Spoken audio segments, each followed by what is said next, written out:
fifidianana be ny tanàna mbola tsy fantatra treto fa ndikan-dalàna tanteraka.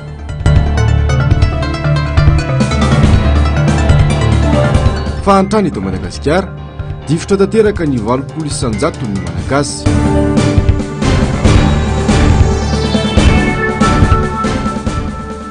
Amparafara vola potika avokoa ireo fototra afitrasa.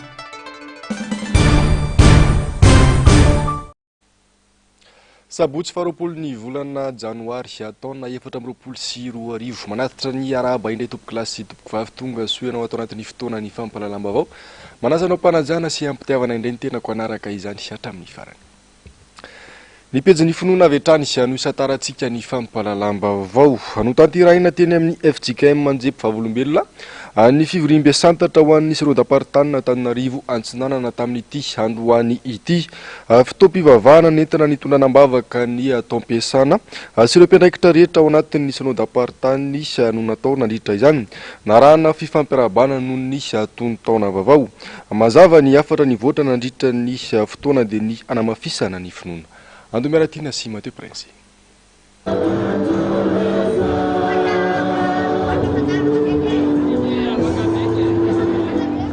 Hoy Jesoa taminy, tsy voalazako va fa raha ino ianao dia ho hitanao ny vonahitr'Andriamanitra? Araka ny Jaona 2:12, andiny 5:10. Niainga tamin'io andinin-tsoratra masina io ny afatra nentin'ny mpanompony, nandritra ny fivoriam-be santatra teo anivon'ny fiangonan'i Jesosy Kristy eto Madagasikara, Synodapartany Antananarivo Atsinanana. Afatra izay mampatsiahy ary manainga ny kristianina rehetra anana finoana eo am-piazakazahana. Nizara efatra ny afatra. Voalohany, minoa ny tenin' Jesoa. Faharoa, minoa ny tenan' Jesoa. Fahatelo, minoa mba hiseho ny vonahitr'Andriamanitra. Faefatra, minoa mba hahita ny vonahitr'Andriamanitra. Rehefa Jesoa no miteny na tsy mifanaraka amin'ny lojika nao azy na tsy mifanaraka amin'ny zava-misy azy nizany mariny nen Jesoa zany misy zavana malaza ary antso lehibe zany fa antson'Andriamanitra ianao mba hino ny tenin' Jesoa rehefa namazy lazay ny tenin'Andriamanitra zao indro momba reo mandrakariva na inona toe-javatra lolovantsika mifanohitra amin'ny zavatra tsapantsika sy hitantsika momba antsika izy dia minoa ny tenin' Jesoa. Tsika ve tena mino ny tenan' Jesoa ve tsika amin'ny maha Jesosy Kristy nandresy ny fahafatesana azy ity moa zany talohan'ny tsanganany tamaty fa indrindra sika izay mahalala ankehitriny fa efa maty tokoa Jesoa fa efa nitsangana tamin'ny maty tokoa Jesoa efa tena nandresy ny fahafatesana tokoa Jesoa ka ny tena manao efa nomenana inona fahefana rehetra midavitra sy fiatana mino an'izany isika mino ny tenan' Jesoa ve tsika rehefa manambara an'izany izy io Jehovah nanambarany tena ny Jesosy Kristy afaka mitanao io afaka mitanao menakavy io hiasa mpivelomana hiasa fiariana ny fiainanareo ny fahasalamanareo ny taranaka afaka mitanareo ary miaro anareo zaho agaga aminareo nareo hoe tena mino ny tenan' Jesoa rehefa milaza hoe izany fananganana masika nomena amin'ny fahefanareo ohatran'ny zavatra hitako ohatran'ny tadiavina hoe hitanao izy io sy ny razana mino mba hiseho ny voninahitry'Andriamanitra. Hoy Jesoa manao hoe tsy voalazako va fa raha hino ianao dia ho hitanao ny voninahitry'Andriamanitra. Izany hoe hiseho ny voninahitry'Andriamanitra tena hiseho mihitsy ny voninahitry'Andriamanitra. Io fiseho ny voninahitry'Andriamanitra io ry havana manala dia efa nampiomanin'i Jesoa tamin'ny mpianany tsy tamin'ny Marta sy Maria fa tamin'ny mpianany.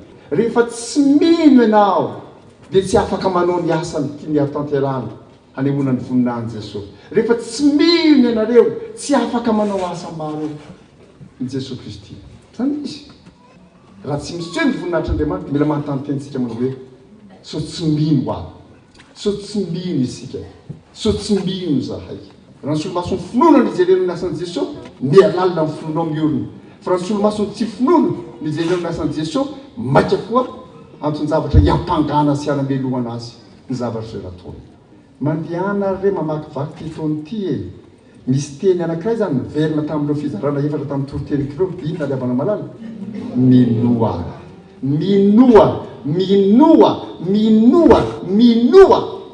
zany ny antson'ny tenin'Andriamanitra liavana amin'ity taony ity.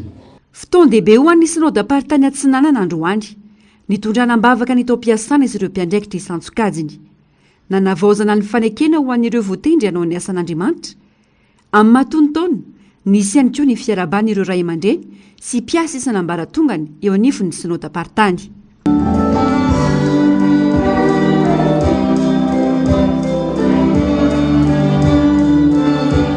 Fampahery sy fampirarisoa mba tena ahafaka eotra ny sakany ary indrindra tena hompalesy koa satria izay nifanekeny tokotantsika dia fiainana sy fiainana dia inona efa ampahery anareo ary tena entina mampahery anareo zo afatra soratra masina izao manao hoe anome anao araka ny fonaoany izy ampaperaka ny fisainanao rehetra aoka iobo no ny famonjena azonao zahay ary amin'ny anaran'Andriamanitra no ananganana ifanevy ho tanterahan'i Jehovah aminao ane ny angatanao rehetra. Salamo faharoapolo ny andiny fahaefatra sy ny fadimy.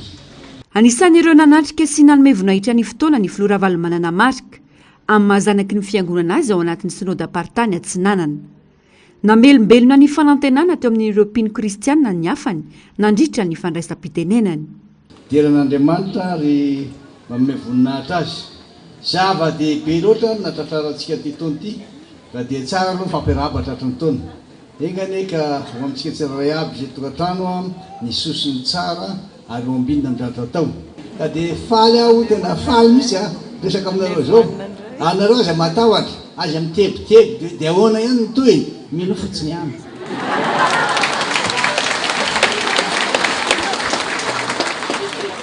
Ary Andriamanitra mandahatra ny zavatra rehetra tsy nisitrapontsika akory. Avelan'Andriamanitra iseo ny zavatra rehetra fa tsy ny zavatra rehetra akory dia akasitahana.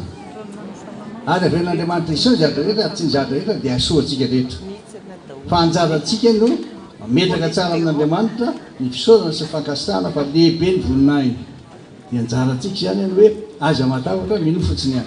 Fotoan-dehibe ho an'ny fiangonana rehetra mandrafitra ny synodam-paritany Atsinanana androany. Nofaranana tamin'ny fandraisana fanasan'ny tompo sy fiaraha-misakafo ny fotoany. Ny fankahita ny samy mpianakavy ny finoana, ny fampirarisoa no ny taona vaovao, afaka sambola ny fampitondram-bavaka ihany koa. Nitarika ny fotoana androany, ny président synodaly, Aliolomanarivo Saotra Samuel Ampitandrina, nitondra ny afatra kosa ny filohan'ny FDKM, Andriamasoa Irakwamy Mpitandrina, notrony ireo biraomba ambady samihafa ary ireo kristianina marobe. Pejiny sosialy atatsava avokoa no mandrafitra ny komuna ambanivohitra any Anjepy miaina anaty fahasaranana tanteraka nefa izy ireo manoloana ny fiakarany vidim-piainana sy ny tsy fisiany tantsoroka amin'ny fampiroboroboana ny CAP-arin'izy ireo miaina amin'ny zava-misy araka izany sisa ny mponina any an-toerana. Antomeratiana sy Mateo Prinsiatra. Efitatra miala ny renivohitra miazo ny lalam-pirenena faharoa no misy any Anjepy. Fokontany 12 no mandrafitra ity komuna ity ary misy mponina manodidina ny 7,000. Voadidina Alakininina ny tanàna, tsy misy afa-tsy 100 eo ny tany azo volena. Tantsava avokoa no mandrafitra ny 100 ny mponina ety an-toerana. Misy ihany ireo mamboly vary sy miompy biby fiompy samihafa. Manana ny mampiavaka azy manokana raha ity komuna ity. Mifantoka betsaka amin'ny fiompiana tantely ny fiveloman'ny mponina amin'ny mahatany manan-karena ala azy. Manana ny kalitaony ny vokatra mita amin'ny faritra hafa ary manana ny lazany hatrany ivelany. Dia nanana izay association hoe EMC zay, Échange Madagascar Champagne. Dia teo zany ny tena nampivelatra be an'ilay fiompiana tantely nanara-penitra dia nahatongavanay amin'izao dingan'izao. Ary izy moa zany ankalazaiko teo hoe tena marihatra ny tantelin'Anjepy meilleure qualité mondiale aloha zareo frantsay niara niasa taminay satria nentany testeny tany amin'ny laboratoire tany velany tany zany tantelin'Anjepy dia izay no lazay momba. Tsy afaka mamokatra be anefa ireo tantsaha, mbola miaina amin'ny fomba fiompiana nentim-paharazana ny ankamaroany noho ny fitaovana tsy takabidy. Kely noho izany ny vokatra, tsy afahan'ireo tantsaha mampiroborobo ity CAP-ariana ity. Olana goavana ihany koa ny fahazon-dalana manondrana avy any ivelany. Ohatra fotsiny ny molina sira gaufret dia efa any amin'ny 9 tapitrisa 10 tapitrisa ariary nefa tsy vitan'ny anankiray mividy an'izany fitaovana izany. Ao ny baka de perclé, momba ny eftractometre, ny fitaovana rehetra ny vidiny fanafody fotsiny izany zao dia efa atao hoe tena lafo dia lafo nefa tena ilaina raha vao tsy mampiasa fanafody ianao dia maty ny tantely. Fahazahoan-dalana manondrana ny makany velany izany zao no tena sarotra eo amin'ny tantsaha malagasy satria reo le tanatohatra hoentinao amin'izany zany tena hita hoe sarotra ho an'le zany nefa zay efa manana vinany hoe afaka dimtaona dia hanondrana any velany mihitsy ny tatsambo atana mazava le taratasy fa le fomba manao an'izy mihitsy zany tena sarotsarotra koa satria ny zava-misy zany hoe anankiray irery manana fahazahon-dalana manondrana ny makany velany nefa io mpanondrana makany velany io tsy maintsy mandala eo aminy zany ianao vao mahazo an'le taratasy ho any velany manao tahaka ny rehetra mizaka ny vokatry ny fisontry ny vidim-piainana ny mponina ty antoerana voakasika mivantana amin'izany ireo tantsapam-boly lafo ny vidin'ny akora toy ny zesika sy ny masom-boly ka misy fitraikany amin'ny fampandehanana ny fiainana andavanandro ny olana sedraina zao vidin'ny PPN mbola tsy mety mihena mihitsy ny zesika lafo ny lafo daholo tsisy tsy miakatra tsy diso anjara manaraka akaiky ny raharam-pirenena ihany koa ny mponina na dia somary ambany vohitra aza mahita ireo tsy fahombiazana sy letrezana tia napetraka eto amin'ny firenena tsy misy fampandrosoana ho vanina raha ny mpitondra tokony ho fitaratra no maneho fomba ratsy tahaka ny misy ankehitriny ohatra manao botolo amin'ny fanapahan-kevitra zay zany fahitako anazy satria raha tamin'ny fifidianany reny ange samy maharaka daholo ihany hoe ay za ro fandehan'ity fanarahan-dalàna eto amin'ny firenentsika ity ka rehefa le fanarahan-dalàna fototra n'olona tondra firenena zany ange ohatra efa fantatra hoe tena ara-dalàna izy ve nefa izy efa fantatra hoe tsy ara-dalàna dia ekena ihany eo mbola malasa filoham-pirenena anazy ohatra mampieritreritra ihany hoe aiza ho aiza mipahay lalàna eto amin'ny firenentsika aiza ho aiza ny manam-pahefana ivelan'ny mpanatanteraka ireo amin'ny zavatra misy satria manahirana be ilay mieritreritra an'ilay izy tsy misy azo antenaina raha ny fomba fitantanana misy izao hoy ny faneho-kevitra raha tsy ny any foto no mena lanjany sarotra ny sina fampandrosoana izay ny any anjepy fa isan'ireo distrika Sokajina ho sopotry Madagasikara kosa hiamparafaravola misy edra olana tanteraka nefa ity distrika ity manoloana ny tsy fandriampahalemana sy ny fampitehany fotodrafitrasa any an-toerana manao an-tsao araka izany ny solomam-bahoaka voafidy any an-toerana Jessica Miray Simbola avatsara mpamboly avokoa ny 700 mahery ny mponina eto amparafaravola misy edra olana nefa izy ireo amin'izao no ny falafosan'ny fitaovana sy ny zezika ampiasaina amin'ny fambolena tsy mahaleo ny sarany intsony ny vidiny ary mamono antoka aza indraindray tapitra potika ihany koa ireo fotodrafitrasa toy ny tohadrano raha mpanjakana mihitsy ny tsy mijery ny fotodrafitrasa rehetra any amin'ny distrikana Amparafaravola misy barazy anaky efatra tokony efa namboarina ary izay député mihitsy nangataka hoe amboarina fotodrafitrasa dia ny any Ambovory zao amin'izao fotoana zao dia mbola tsy misy mbola eo amin'ny 1% na 2% ny vita asa amin'ny commune rurale Ambovory tadio fa misy manana superficie 4200 hectares zany Ambovory zany faharoa eo amin'le Anono Velona ao amin'ny faritra Tanambe misy commune efatra ao amin'ny faritra Tanambe ao amin'ny barazina Anono Velona mihoatra indray ny rano tsisy fikarakarana le fotodrafitrasa ary ny fahatelo dia any amin'ny tapany atsimo dia tena dobo be daholo ny rano tsy vao maîtriser fitondram-panjakana mihitsy zany ny resaka fifehezana ny rano noho ny tsy fanajariana le fotodrafitrasa kasika an'izay barazy izy anatin'ny ketsa sy ny fambolena ny vahoaka zao dia taintaina n'olona amin'ny resaka vidina zezika sy ny vidina masom-bola ny fahefan'ny vahoaka efa tsy aontsony ka dia terna fitondram-panjakana amin'izay zavatra zay nefa moa zao ny zava-misy miaina anaty tsy mifandriam-pahalemana ihany koa amparafaravola amin'izao ary mitampiadina ny jolahy saika ho isan'andro no andrenesana fanafiana sy vakitrano distrikana Amparafaravola manokana amin'izao fotoana zao indrindrandrindra eo tapin-tanànan'ny commune urbaine Amparafaravola sy ny tapin-tanànan'ny commune rurale Tanambe dia miseho ny tsy fandriampahalemana ary tena misy ny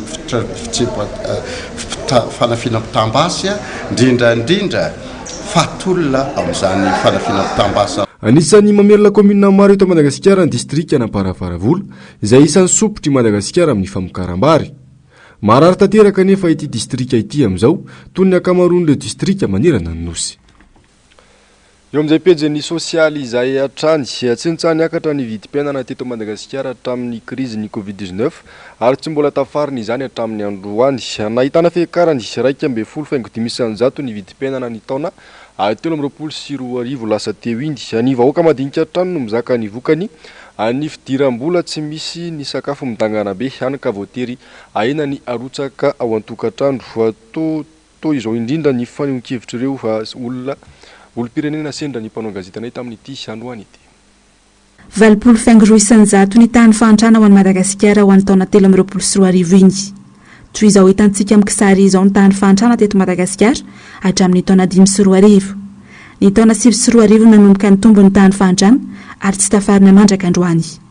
Miantraika mivantana any amin'ny sarambam-be-bahoaka ny tsy fahaiza mitantana. Raiky ny tatra navoaka ny Bretton Woods, ny olona rehetra miaina latsaka ny $2 isanandro no sokajiana ho miaina anaty fahantrana lalina. Ny raika amin'ny 20% amin'ny Malagasy anefa no miaina lasaka izay $2 isanandro izay na 507 ariary isanandro. Na ny vary aza na hena na rotsaka satria tsy maharaka intsony ny vola miditra. Tena tsisy tsena fa dia efa mandeha fotsiny efa mandeha ho adiny iray vao mahalafo kely 2 kilao indray. Eo amin'ny 4 alina 5 alina eo vola lafo. Dia lany masoko-karena ohatriny izay? Amin'ny masoko-karena zao raha mahazo 2 alina zany elan'izay e. Dia manahoana fisainana fahitanao azy? Tena enjana ilay fiainana ko vary moa zao efa ohatriny na kapoaka hoy izay tsy mbola misy ohatr'izao ve hatramin'izay? Tena mbola tsisy mihitsy aloha tena marina. Tena enjana be. Raha zao herinandro karama hoy izay anao taty. Vola 2 alina zao mbo analefako ny ody vady aman-janako nefa efa herinandro. Zay ny vola asa. Ary zany aloha fa tena rola zay afa rehetra-poka sy tapany no anay miafy zay amin'izany. Nefa tokony mba hinana rehetra-poka. Fanahy manokana zao tamin'ny andro ny dada tena hafa mihitsy. Tamin'ireny mbola misy ny atao imo manay ny ambanivohitra. Zao miasa tsisy. Manao demandy ianao dia ny karama farany ambany nefa rahetsy. Tsisy dika mihitsy zany le fandaminana an'le social bank zany tsy milamina. Raha hoanao mivoaterina hena ve ny kapoaka amin'ny vary sa misy fotoana tsy mihinana mihitsy? Na hena amin'ny fatrana. Amin'ny tokatrano anankiray zao anay zao efa mitelo mianaka. Hena amin'ny fatrana. Dia mihinana katsaka, mihinana mangahazo efa tsy zarizary. Dia lafo mihitsy vola ampiasaina koa tsy misy.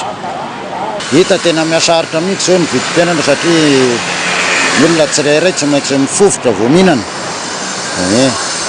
Dia ao no sahirana ara-pivelomana ny tsirairay asa tsy fantatra izay ataon'ny fanjakana n'izany.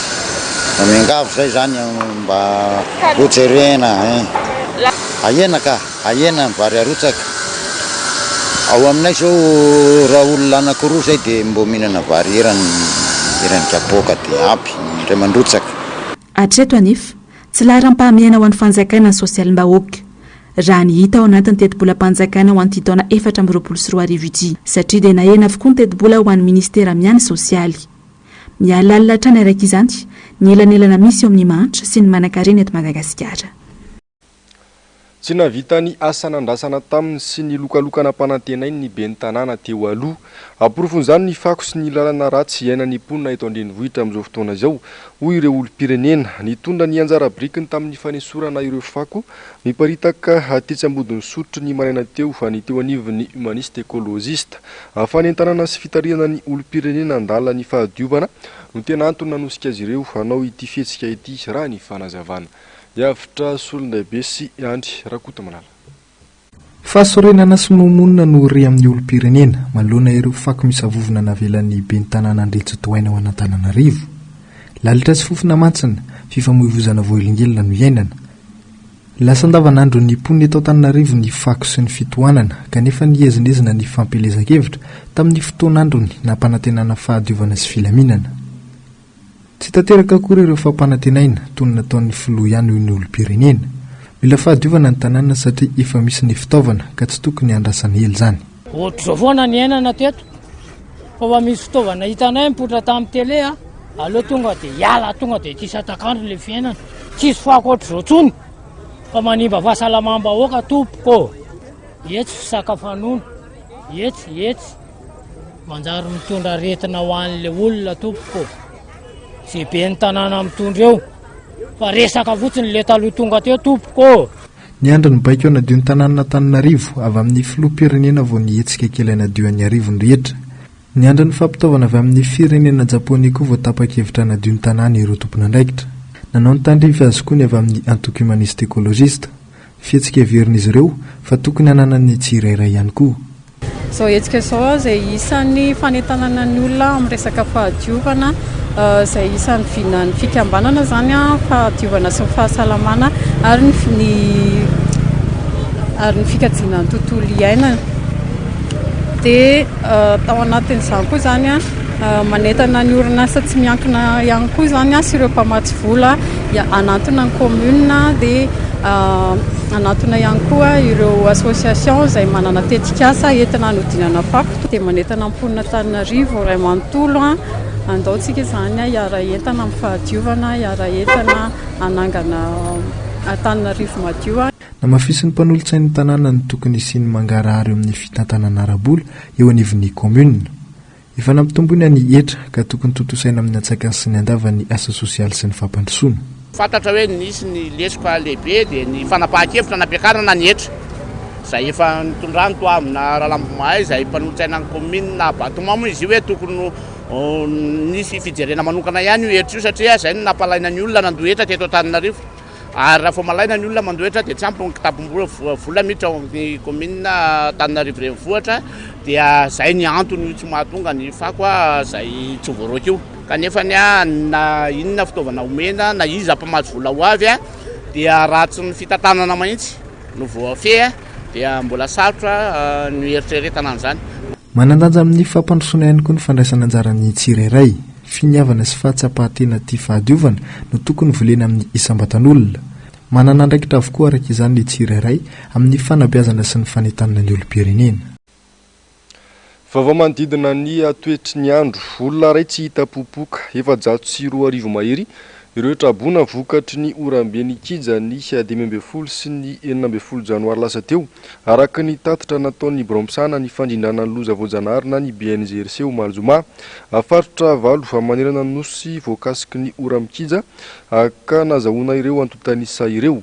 Anisan'izany ny faritra Analamanga Atsinanana, Boeny sy Adiana Fitofinany Melaky Menabe ary Sofia araka ny tatitra trany trabona misa 70 sy arivo no tsy maintsy nafindra toerana trano fonenana misa 12 sy 700 no dibo-drano ary efitrano fianarana 5 no simba vokatry ny orambe atrany sy ady ny ato ny fampianarana ho an'ny faritra Diana Antsinanana Boeny ary Sofia nanomboka omaly Zoma. Lafim-baovao manodidina andraram-pirenena kosa indray banga tanteraka ny toeran'ny bentanàna sy ny mpanolotsaina taorian'ny fataperan'ny fotoam-piasan'izy ireo ny 10 janoary lasa teo. Tsy misy afa-tsy ny fampandehana andrara sisa no ataon'ny commune. Mariky ny mahatany tsy tandalana no ataon'ny fitonana amin'izao ho ny fanazavana. Jessica Miray sy ny Artanjona. Mitoetra eto Madagasikara amin'izao ny fahabangana androm-panjakana na vide institutionnel noho ny tsy fananana an'ireo commune 500 ben'ny tanàna sy mpanolotsain'ny tanàna. Efa tapitra ny 10 janoary teo avokoa ny fepitoam-pitondran'ny ben'ny tanàna manerana ny nosy. Tsy misy mpitantana araka izany ny commune amin'izao fotoana izao. Raha ny voafaritry ny lalàna tsy manana fahefana intsony ny olom-boafidy iray rehefa tapitra ny fepitoam-piasany. Hatreto anefa na ny gouvernemanta aza tsy hahenona teny manoloana ity fahabangana ity. Amin'izao fotoana izao mbola ataontsika hoe misy ny atao hoe vide institutionnel ho anivon'ny tanàna Antananarivo renivohitra satria raha ny lalàna 2014-020 ny andininy 30 dia milaza fa rehefa tsy eo amin'ny toerany ny ben'ny tanàna ninona antony na inona dia tokony anendry filohan'ny délégation spéciale moa zany délégation manokana ny ministre ny ati-tany an'olo sy andray an'izay toerana izay. Ny volana novambra 2024 no tokony efa natao ny fifidianana ben'ny tanàna mba hitohizany fitantanandrara eny anivon'ny commune saingy no dingan'ny fanjakana sy ny CENI izany. Hatramin'izao anefa mbola tsy nisy na ny fampiatsoana mpifidy aza izay tokony atao 20 andro mialohan'ny fifidianana. Mariky ny tsy fanarandalana toy ny efa fanao hatramin'izay no ataon'ny fitonana amin'izao. Ny tokony ho izy dia aorian'ny fanendrena ny délégation spéciale izay dia manana 20 amby 100 andro ny fanjakana ikarakarana ny fifidianana raha amin'ny fotoana hoe eny atenatenany moa zay fa amin'izao fotoana izao efa ny mandat mihitsy milany ary efa tokony tamin'ny volana desambra mihitsy aza no natao zay fifidianana izay dia averiko ihany hoe misy an'izay vide institutionnel zay zany avela ny fanjakana mariky ny tsy fanarahan-dalàna mariky ny tany tsy tan-dalàna ny zavatra mitranga amin'izao fotoana izao satria efa fantatritsika hoe raha ny tokony ho izy dia efa natao izay fifidianana izay ary ho lasa jurisprudence ny hoe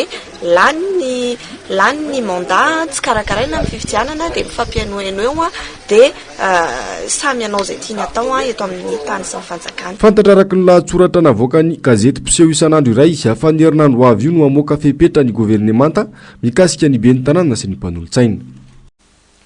Eo amin'izay pejy politika izay hatrany vonina noho ny tolona araka ny toromarika nomen'ny filoha Marc Ravalomanana izay ho ny mpikambana ao anatin'ny hetsika pirò Ravalomanana na ny ASPR izany amerina ny tany-tandalàna miaraka amin'ny filoha Marc Ravalomanana no tarigetran'izy ireo.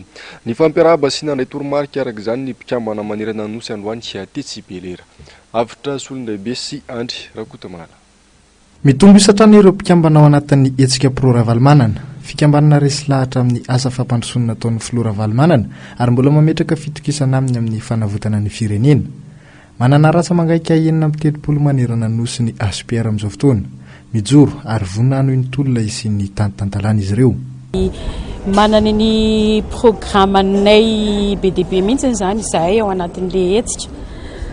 Tsy mikely soroka mihitsy ary miandry any dada, tena miandry any dada, miandry ny fandaminana avy any aminy dia manatanteraka tsakany sy andavany avy any aminy. Nezanaty izany nefa ny ASPR dia efa miomana foana ary tsy mitsahatra mihitsy mikaroka izay hoe asoan'ny tolona zany sy ny tanjon'ny ASPR zany dia ny andresen'ny tolona ary ny amin'ny 2024 dia tena hoe topandresena ho an'ny ASPR mihitsy. Ankilan'izay fitakiana efa natao ary mbola ho tohizana nisy ny fifidianana madio sy mangarahara. Nandray anjara feno tamin'ny fanentanana ny olom-pirenena izy ireo tamin'ny fisoratana anarana anaty lesy-pifidianana tamin'ny fifidianana farany teo. Vonina ny anohy ny asa anasoavana ny firenena izy ireo araka izay toromarika avy amin'ny filoha Ravalomanana. Izay moa zany raha ohatra ka azo ataony hoe mbola manadio tsara an'ilay kianja aloha, hoe diovina tsara daholo ny lisy fifidianana rehetra dia izay angamba no eritreretinay fa arakaraka ny baiko avy any amin'ny dada ihany no arahan'ny ASPR zany. Nanatanteraka ny fifampiarabana noho ny taona vaovao tetsy belera ireo mpikambana rehetra manerana ny nosy ny maraina teo. Fotoana ihany koa nandraisana toromarika samihafa sy fanentanana ireo mpikambana anohizana ny tolona. Lafa mavo makasika ny fampianarana kosa indray, isan'ireo teny pirenena 5 be mpampiasa indrindra maneran-tany ny teny anglisy manampy amin'ny fitadiavana asa sy ny fifaneraresana na anatin'ny hafa indrindra eo amin'ny sehatra iraisany pirenena.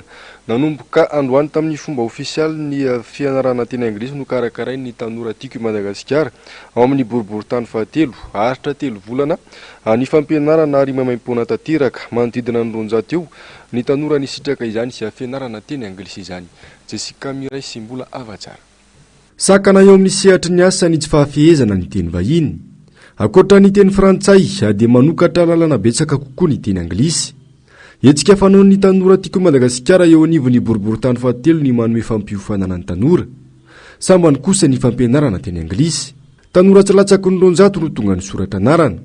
Tsy nisy raha teo ny sivana fazevonina dia noraisina avokoa rehefa feno 12 taona no mihoatra. Ny voalohany ho an'ny ankizy izay mbola débutant mbola tsy manana base na anglais mihitsy dia iny moa zany mianatra isan'andro akoatra ny alarobia. Ny anankiray indray natokana ho an'ny ankizy efa nianatra anglais fa mbola tsy ampy pratika zany, mbola tsy manana pratika izy dia iny isaky ny sabotsy. Tanjon'ny tanora ty maloha voalohany indrindra dia fanampiana ho an'ny tanora rehetrarehetra. Tsy nametraka mihitsy izahay hoe tsy maintsy mpikambana atao anatin'ny toko vao afaka misitraka ilay fampianarana fa izay rehetrarehetra maniry te hianatra an'ilay cours d'anglais 12 taona miakatra dia afaka misoratra anarina sy misitraka ilay fampianarana. Tsy vao izao no nanao hoe tsika fanohanana ny tanora toy izao ny tanora eto amin'ny boriboritany fahatelo fa efa nisatrany ny fampiofanana toy ny informatika sy ny fanamboarana savony. Rehefa vita ny fiofanana dia misy ny mari-pakasitrahana omena ireo mpiofana.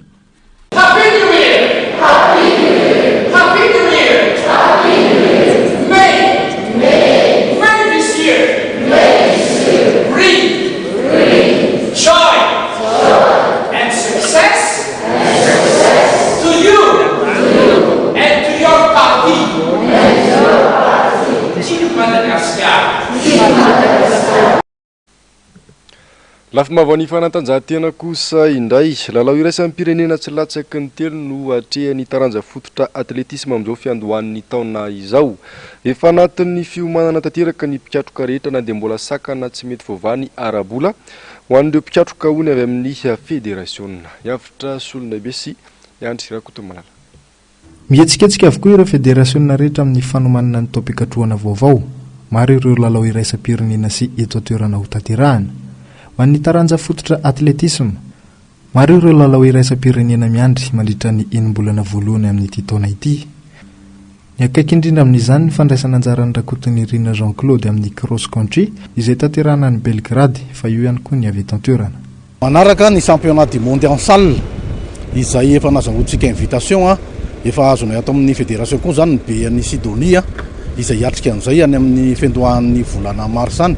Dia ny eto toerana moa zany dia championnat de Madagascar cross country izay tanterahana Ambatonazaka amin'ny 9 mars ho avy izao. Mahakasika ny Jeux africains indray moa zany dia efa samy miomana daholo ny fédération rehetra angamba amin'iny satria misy minimaly izy dia efa manana lista izahay ato. Mbola tsy lasan'ny ministère akory le lista fa ato aminay zany ny lista fa rehefa mitady an'izay zany ny ministère hoe aiza ny anareo le olona nahazo minima dia zay vao mamoaka ny fédération malagasy ny atletisme. Olana iraisan'ny akamaroan'ny federasiona malagasy ny tsy fahampiana arabola hanatanterahana ny fandaharam-potoana rehetra. Sakana goavana tsy ahazona manatratra ny tanjona amin'ireo lalao iraisam-pirenena matetika izay tsy fahampiana izay ka anaovan'ny federasiona Antsoavo. Ngamba tsisy madilana ho tetena na ny fitaovana na ny fotodrafitrasa fa tena afa-po tanteraka izahay. Fa ao amin'andro resaka hoe fanomanana zany no hoe arabola, resaka hoe motivation an'ny atleta reny zany no mila tena hoe ho manana kely mba hampiakatra amin'ny moral ny atleta azahoana le performance. Manana ny herintsika sy ny tanjaka ny malagasy eo amin'ity taranja ity. Tsy mitsanga menatra amin'ireo avy any ivelany fa mitondra avotra ny voninahim-pirenena amin'ireo lalao rehetra andraisana anjara. Fa ao anatin'ny fiadinan'ny tompon-dakana Analamanga tanteraka ireo kluba eo amin'ny taranja volleyball amin'izao fotoana izao.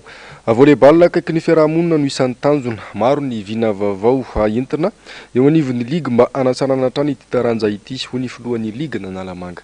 Yavitra solona be sy Andry Rakotomalala. Niatrika ny andro fahaefatra eo amin'ny fiadinan'ny tompon-dakana Analamanga ireo kluba diviziona voaloha sy faharoa androany ho an'ny taranja volleyball. Ho an'ny diviziona voaloha kluba 12 ny lehilahy ary 10 ho an'ny vehivavy nandray anjara. Raha toa ka misy kluba 10 kosa ho an'ny vehivavy ary 12 ho an'ny lehilahy amin'ny diviziona faharoa. Lasa aloha ny lalao tamin'ity tao-pikatroana ity raha mijanona ho isaky ny faran'ny herinandro ihany kosa ny lalao. Tany amin'ny novambra ny fanokafana dia mitohy hatrany amin'ny mois de juin zany raha ohatra ho an'ny première division. Tamin'ity zany izy natao poule unique, zany hoe poule anankiray dia match aller retour. Mitanjona ao anatiny zany mba ahafahana zany mampiakatra ny performance kokoa zany ho an'ny mpilalao. Fa eo ihany koa moa zany vao nisy fanofanana arbitre tamin'ny mois de novembre, zany misy arbitre vaovao isan'ny hamelona ny arbitre, tombony ihany koa moa zany ny fahafahana amin'ny tsara match be dia be ahafahan'ny arbitre ihany koa maka expérience ao anatin'izay rehetra. Fa namina napetraky ny ligy ny ahatonga ny volleyball akaiky ny rehetra, nisy noho izany ny fipetra vaovao noraisina.